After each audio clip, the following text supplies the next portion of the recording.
أعوذ بالله من الشيطان الرجيم.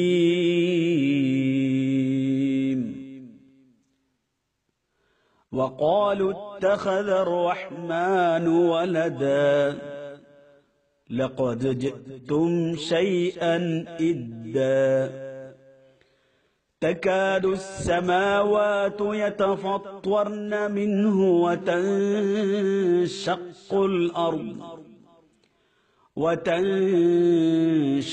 الأرض وتخر الجبال هدا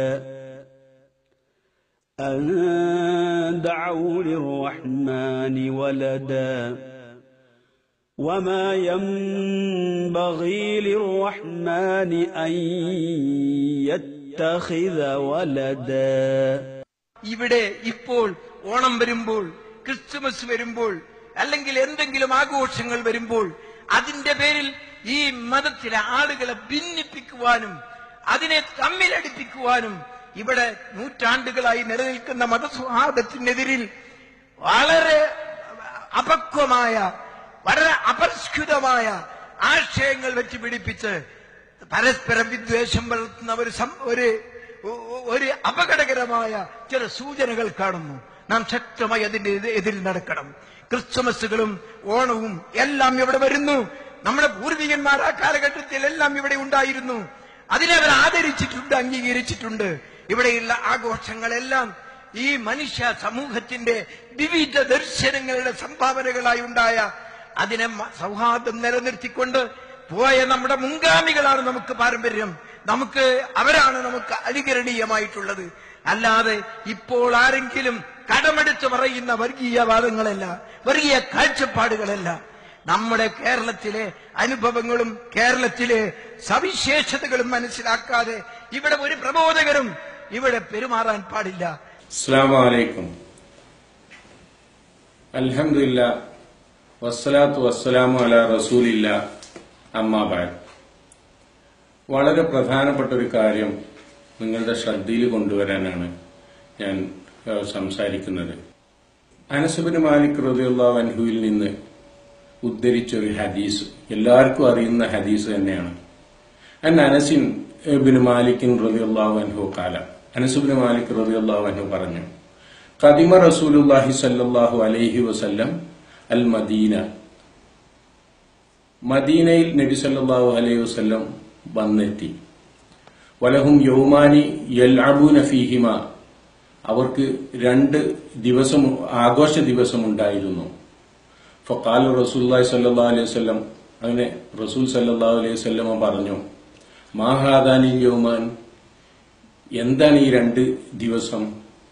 ഖാലു, അപ്പൊ അവർ പറഞ്ഞു, മദീനക്കാർ പറഞ്ഞു, കുന്നാ നല്ലബു ഫീഹിമ ഫിൽ ജാഹിലിയ, ഞങ്ങൾ ജാഹിലിയ കാലത്ത് അതിൽ ആഘോഷിക്കാറുണ്ടായിരുന്നു. ഫഖാല, അപ്പോൾ നബി സല്ലല്ലാഹു അലൈഹി വസല്ലം പറഞ്ഞു, ഇന്നല്ലാഹ അസ്സ വജൽ ഖദ് അബ്ദലക്കും ബിഹിമാ ഖൈറൻ മിൻഹുമാ, തീർച്ചയായും അല്ലാഹു നിങ്ങൾക്ക് അതിനേക്കാൾ നല്ലതായ 2 ദിനത്തെ കൊണ്ട് പകരം നൽകിയിട്ടുണ്ട്. യൗമുൽ ഫിത്രി വ യൗമുൽ അദ്ഹ, യൗമുൽ ഫിത്ർ, യൗമുൽ അദ്ഹ. ഇതിൽ നിങ്ങൾ ശ്രദ്ധിക്കേണ്ട കാര്യം, നബി സല്ലല്ലാഹു അലൈഹി വസല്ലമ നിങ്ങൾക്ക് 2 ദിവസം കൂടെ നൽകിയിട്ടുണ്ട് എന്ന് പറയുന്നതിന് പകരം അവിടെ പറഞ്ഞിട്ടുള്ളത് നിങ്ങൾക്ക് പകരം നൽകിയിട്ടുണ്ട് എന്നാണ്. അതുകൊണ്ട് തന്നെ നബി സല്ലല്ലാഹു അലൈഹി വസല്ലമ അവിടെ നടമാടിയിരുന്ന ആ ആഘോഷത്തിൽ പങ്കെടുക്കണം എന്നല്ല നമ്മെ ഉപദേശിച്ചിട്ടുള്ളത്. അതേപോലെ മറ്റൊരു സംഭവം, സാബിത്ത് ബിൻ വഹാഖ് റളിയല്ലാഹു അൻഹു പറയാണ്, ഖാല നദറ റജുലുൻ അലാ അഹ്ദി റസൂലുള്ളാഹി സ്വല്ലല്ലാഹു അലൈഹി വസല്ലം, നബി സല്ലല്ലാഹു അലൈഹി വസല്ലമയുടെ കാലത്ത് ഒരാൾ നേർച്ച നേർന്നു. ഐ യൻഹറ ഇബ്ലൻ ബി ബുവാന, ഒരൊട്ടകത്തെ ബുവാന എന്ന സ്ഥലത്ത് ഒരൊട്ടകത്തെ അറുത്ത് വിതരണം ചെയ്യാൻ വേണ്ടിയിട്ട് അദ്ദേഹം നേർച്ച ചെയ്തു. ഫാത്തൻ നബി സല്ലല്ലാഹു അലൈഹി വസല്ലം, അങ്ങനെ അദ്ദേഹം നബി സല്ലല്ലാഹു അലൈഹി വസല്ലമയുടെ അടുക്കൽ വന്നു. ഫഖാല, എന്നിട്ട് അദ്ദേഹം പറഞ്ഞു, ഇന്നി നദർതു അൻ അൻഹറ ഇബ്ലൻ ബിബുവാന, ഞാനൊരു ഒട്ടകത്തെ ബുവാനയിൽ അറുക്കാൻ വേണ്ടിയിട്ട് ഞാൻ നേർച്ചയാക്കിയിട്ടുണ്ട്. മറ്റ് ഹദീസിൽ ഇത് ജാഹിലിയ കാലത്ത്, അതായത് മുസ്ലിം ആകുന്നതിന് മുമ്പ് ചെയ്ത നേർച്ചയാണ് എന്നും വന്നിട്ടുണ്ട്. ഫഖാല നബി സല്ലല്ലാഹു അലൈഹി വസല്ലം, അപ്പൊ നബി സല്ലല്ലാഹു അലൈഹി വസല്ലമ പറഞ്ഞു, ഹൽ കാന ഫീഹ വസനുൻ മിൻ ഔസാനിൽ ജാഹിലിയ യുഅബദ്, ആ സ്ഥലത്ത് ബുവാനയിൽ ജാഹിലിയ കാലത്ത് ആരാധിക്കപ്പെട്ടിരുന്ന വല്ല വിഗ്രഹവും വല്ല പ്രതിഷ്ഠയും ഉണ്ടോ എന്ന് നബി സല്ലല്ലാഹു അലൈഹി വസല്ലം ചോദിച്ചു. ഖാലു, അപ്പൊ അവർ പറഞ്ഞു, ലാ, ഇല്ല. ഖാല, പിന്നീട് നബി സല്ലല്ലാഹു അലൈഹി വസല്ലം ചോദിച്ചു, ഹൽ കാന ഫീഹാ ഈദും മിൻ അയാദിഹിം, അവരുടെ, അതായത് ജാഹിലിയ കാലത്തെ വല്ല ആഘോഷവും ആ സ്ഥലത്തുണ്ടായിരുന്നോ എന്ന് നബി സല്ലല്ലാഹു അലൈഹി വസല്ലം ചോദിച്ചു. ഖാലു, അപ്പൊ അവര് പറഞ്ഞു, ലാ, ഇല്ല. ഖാല റസൂലുള്ളാഹി സ്വല്ലല്ലാഹു അലൈഹി വസല്ലം, അപ്പൊ നബി സല്ലല്ലാഹു അലൈഹി വസല്ലം പറഞ്ഞു, ഔഫി ബി നദിരിക്, നീ നിന്റെ നേർച്ച പൂർത്തിയാക്കുക. അങ്ങനെ നേർച്ചയുടെ വിധികൾ നബി സല്ലല്ലാഹു അലൈഹി വസല്ലം പറയാണ്. ഇവിടെ നിങ്ങൾ ശ്രദ്ധിച്ചു നോക്കി, നബി സല്ലല്ലാഹു അലൈഹി വസല്ലം അള്ളാഹുവിന് വേണ്ടി നേർച്ചയാക്കിയിട്ടുള്ള ഒരു കാര്യം, ഒരു സൽക്കർമ്മം ചെയ്യാൻ തിരഞ്ഞെടുക്കുന്ന സ്ഥലം, തിരഞ്ഞെടുക്കുന്ന സമയം, അത് മറ്റുള്ളവർക്ക് ഒരു തെറ്റിദ്ധാരണ ഉണ്ടാവരുത് എന്നുള്ള രൂപത്തിൽ സൂക്ഷ്മത കാണിക്കുകയാണ് യഥാർത്ഥത്തിൽ ചെയ്തിട്ടുള്ളത്. മനസ്സിലായില്ലേ? ഇത്രമാത്രം മറ്റുള്ളവരുടെ ആഘോഷങ്ങളാവട്ടെ, അവരുടെ പ്രത്യേക സ്ഥലങ്ങളാവട്ടെ, അത് തെറ്റിദ്ധാരണ പരത്തുന്ന രൂപത്തിൽ, ജനങ്ങളെ വഞ്ചിക്കുന്ന രൂപത്തിൽ ഒരു ആശയം പ്രചരിക്കുന്നത് ഉണ്ടെങ്കിൽ അത് നബി സല്ലല്ലാഹു അലൈഹി വസല്ലമ വിരോധിച്ചിട്ടുള്ള കാര്യമാണ്. ഞാനിതിവിടെ പറയാനുള്ള കാരണം, നാട്ടിൽ കോഴിക്കോട് മുജാഹിദ് ഐക്യം എന്ന പേരിൽ ഒരു മഹാസമ്മേളനം നടത്തി. ആ സമ്മേളനത്തിൽ നമ്മുടെ ബഹുമാനപ്പെട്ട TP പ്രസംഗിച്ച, വളരെ വികാരഭരിതമായി പ്രസംഗിച്ച ആ പ്രസംഗത്തിൽ ഒരു വമ്പിച്ച അബദ്ധവും അപകടവും അതിൽ നമുക്ക് എന്റെ ശ്രദ്ധയിൽപ്പെട്ടു. അതുകൊണ്ടാണ് ഇങ്ങനെ ഒന്ന് സംസാരിക്കാനുള്ള കാരണം. അദ്ദേഹം അതിന്റെ ആ സംസാരത്തിന്റെ 7 മിനിറ്റ് മുതൽ 8ാമത്തെ മിനിറ്റ് വരെ അദ്ദേഹം സംസാരിച്ചിട്ടുള്ള കാര്യത്തിന്റെ ചുരുക്കം ഇതാണ്. നാട്ടിൽ ഓണാഘോഷവും അതുപോലെ തന്നെ ക്രിസ്തുമസും വരികയാണ്.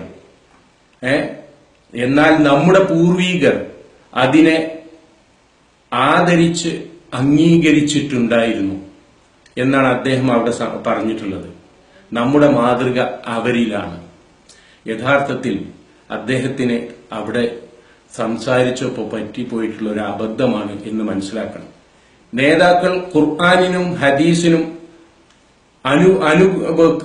വിരുദ്ധമായി വല്ലതും പറഞ്ഞിട്ടുണ്ടെങ്കിൽ അത് അവരിൽ പറ്റിയിട്ടുള്ള അബദ്ധമാണ്. അത് നമ്മൾ ഒരിക്കലും അത് സ്വീകരിക്കാൻ പാടില്ല. നമ്മൾ ഖുർആനിലേക്കും സുന്നത്തിലേക്കും തന്നെയാണ് മടങ്ങേണ്ടത്. നിങ്ങളൊന്ന് ചിന്തിച്ചു നോക്കി, നമ്മുടെ സഹോദരങ്ങളായിട്ടുള്ള ക്രിസ്ത്യാനികൾ വമ്പിച്ച തെറ്റിദ്ധാരണയിൽ അകപ്പെട്ടുകൊണ്ടാണ് ഈ ആഘോഷം നടത്തുന്നത്. ക്രിസ്ത്യാനികൾക്കിടയിൽ തന്നെ വലിയൊരു വിഭാഗം ഈ ആഘോഷത്തിന് എതിരാണ് എന്നതാണ് യാഥാർത്ഥ്യം. എന്തു തന്നെയാണെങ്കിലും ക്രിസ്തീയ സഹോദരങ്ങളുടെ വിശ്വാസം അള്ളാഹുവിന് ഒരു പുത്രൻ ജനിച്ചു എന്നാണ്. ആ പുത്രന്റെ ജന്മദിനമാണ് അവർ ആഘോഷിക്കുന്നത്.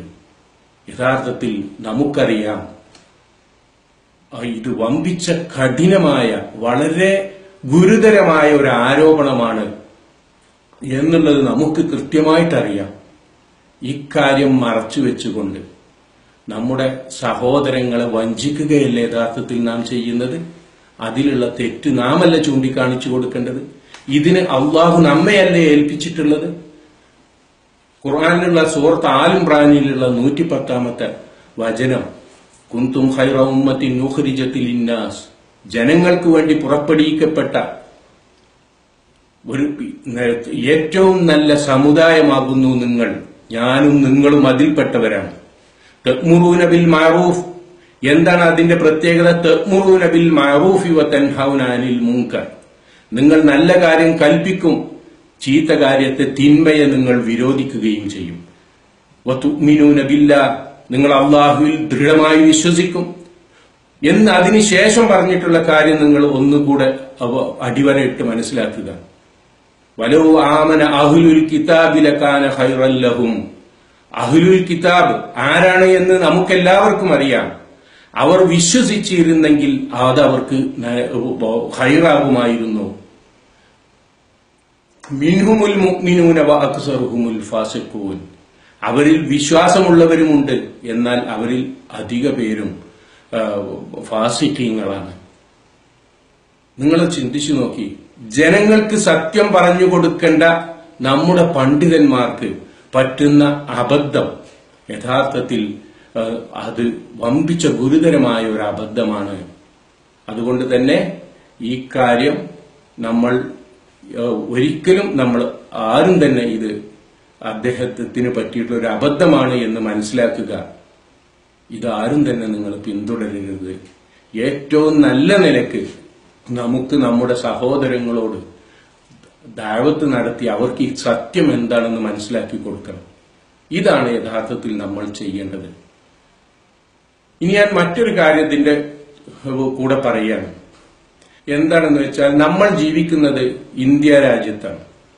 അവിടെ ഇന്ത്യ രാജ്യത്തിന്റെ ഏറ്റവും മഹത്തായ ഒരു പ്രത്യേകതയാണ് ഏത് വിശ്വാസം ഉൾക്കൊള്ളാനും അത് പ്രചരിപ്പിക്കാനുമുള്ള സ്വാതന്ത്ര്യം നമ്മുടെ നാട്ടിലുണ്ട്. ആർക്കും അവിടെ ഏത് ആഘോഷവും ആഘോഷിക്കാം. പക്ഷെ അതിൽ ശരിയും തെറ്റും അറിയുന്നവർക്ക് സ്നേഹബുദ്ധിയ അവരെ ഉപദേശിക്കുക എന്നൊരു ബാധ്യതയുണ്ട്. നമ്മൾ ഒരിക്കലും മറ്റുള്ളവരെ കബളിപ്പിക്കരുത്. ഇക്കാര്യം വളരെ ഗൗരവമുള്ളതാണ്. ഒരു സുഹൃത്ത് കള്ളു കുടിക്കുന്നുണ്ടെങ്കിൽ, ഒരു സുഹൃത്ത് സിഗരറ്റ് വലിക്കുന്നുണ്ടെങ്കിൽ നമ്മൾ പറയും, സിഗരറ്റ് വലിക്കല്ല സുഹൃത്തെ, കള്ളു കുടിക്കല്ല സുഹൃത്തെ, നിങ്ങളുടെ കുടുംബം തകരും എന്ന രൂപത്തിലൊക്കെ ഉപദേശിക്കുന്ന നമ്മൾ കണ്ണു ചിമ്മിയാൽ നരകത്തിലേക്ക് പോകുന്ന ഏറ്റവും ഗുരുതരമായ ഒരു വിശ്വാസം നമ്മുടെ സുഹൃത്തുക്കൾ ചെയ്യുമ്പോൾ അതിലുള്ള അപകടം അവർക്ക് പറഞ്ഞു കൊടുക്കാതിരിക്കെ. ഇത് സ്നേഹത്തിന്റെ ഭാഗമാണ്, അവരോടുള്ള ഗുണകാംക്ഷയുടെ ഭാഗമാണ്. അതുകൊണ്ട് എന്റെ പ്രിയപ്പെട്ട സുഹൃത്തുക്കൾ ആരും തന്നെ ഈ വിഷയത്തിലുള്ള തെറ്റ് ബോധ്യപ്പെട്ടിട്ടുണ്ടെങ്കിൽ ഖുർആനിന്റെ അടിസ്ഥാനത്തിലുള്ള ഈ വിവരം നമ്മുടെ സഹോദരങ്ങൾക്ക് പറഞ്ഞു കൊടുക്കണം. എന്നാൽ നമ്മൾ സത്യമായി മനസ്സിലാക്കുന്ന കാര്യം, നമ്മുടെ സഹോദരങ്ങളെ ഉപദേശിക്കൽ ഓരോരുത്തരുടെയും ബാധ്യതയാണ്. അത് ഒരിക്കലും മതസ്പർദ്ധ വളർത്തലല്ല. നമ്മുടെ നബി സല്ലല്ലാഹു അലൈഹി വസല്ലമയുടെ പ്രബോധനത്തിന്റെ ആദ്യ ഘട്ടത്തിൽ അവതരിച്ചിട്ടുള്ള വദ്ദു ലൗ തുദ്ഹിനു ഫയുദ്ഹിനൂൻ എന്ന ആയത്തിന്റെ പശ്ചാത്തലം ഈ അവസരത്തിൽ നമ്മുടെ പണ്ഡിതന്മാർ ഒരിക്കൽ കൂടി ആവർത്തിച്ച് വായിക്കേണ്ടിയിരിക്കുന്നു.